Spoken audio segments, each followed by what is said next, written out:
Bonjour, bienvenue dans votre horoscope de ce mois d'octobre.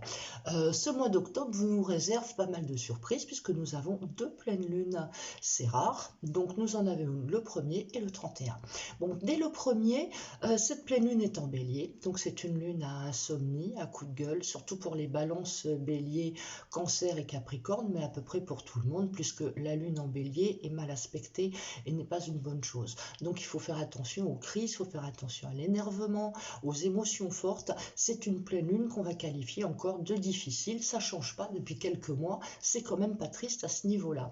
De plus, nous avons Mercure en Scorpion qui est en opposition d'Uranus en Taureau, qui va bloquer, apporter des retards dans les rendez-vous, des retards, des difficultés d'expression, de communication, surtout pour les premiers décans des Scorpions, Taureaux et Verseaux.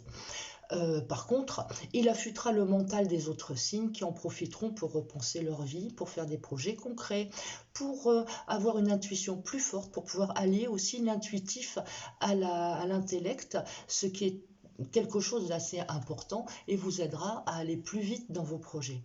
Nous avons aussi un Vénus qui passe en Vierge ce mois-ci, le 3, vous rendant plus pragmatique dans vos amours, donc un peu moins passionné, un peu plus dans la pensée, dans le concret, plus confiant dans votre vie sentimentale. C'est une bonne période pour les signes de terre, surtout pour faire des projets de couple concrets, pour vous investir vraiment, pour acheter une maison, pour projeter de faire un bébé et ce genre de choses. Donc c'est une pleine lune pragmatique, c'est un Vénus pragmatique, mais qui est quand même très sympathique et très heureux. Mars passant est en bélier encore, il est en carré à Jupiter, Saturne, Pluton en Capricorne, donc il est surtout négatif pour les derniers décans du Capricorne, Bélier, Balance et Cancer, donc attention aux ruptures, aux accidents, aux remises en question, à une période d'énervement, d'agacement qui peut vous pousser à faire des bêtises, mais c'est surtout ce qu'on appelle un transit mondial. Ça touche mondialement avec des risques de guerre, de tremblements de terre, d'événements durs, d'événements violents qui touchent la planète et les consciences beaucoup plus que les humains finalement, même s'ils nous touchent obligatoirement, puisque s'il y a la guerre à l'extérieur, nous obligatoirement en tant qu'être humain, on a la guerre aussi à l'intérieur de nous. Donc faites attention à cette période un peu difficile parce que Mars en bélier, il est quand même dans son signe, donc il est hyper virulent. Autant il vous donne de la pêche, de l'énergie, de la bonne humeur, de l'optimisme pour vos travaux, mais autant il est puissant aussi dans le sens négatif en apportant des risques d'accidents, de douleurs et de choses comme ça. Donc be cool, réfléchissez avant d'agir, obligatoirement.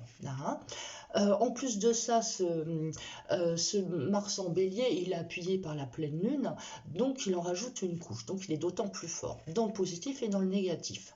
Nous avons donc aussi une autre pleine lune le 31, cette fois-ci en taureau, donc, et conjointe à Uranus.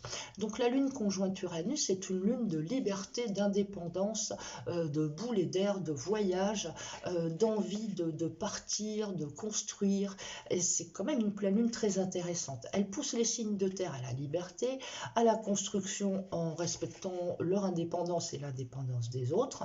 C'est aussi un schéma d'enfermement pour les scorpions, les lions et les Verseaux qui pourraient être en rupture de dialogue ou pire en grosse dispute. Donc préférez être seul et construire seul dans votre coin plutôt que de vous confronter à des murs et à partir en vrille et à ce que ça passe mal derrière. Donc voici pour ce mois d'octobre 2020 qui est encore assez virulent. C'est un mois à risque mais c'est aussi un mois assez péchu. Donc si vous gérez bien vos vies et vos énergies, vous pouvez vous en sortir quand même très correctement, ne serait-ce qu'au niveau du travail et de tout ce qui touche aux activités. Je vous souhaite un bon mois d'octobre et je vous dis à bientôt au mois prochain. Au revoir.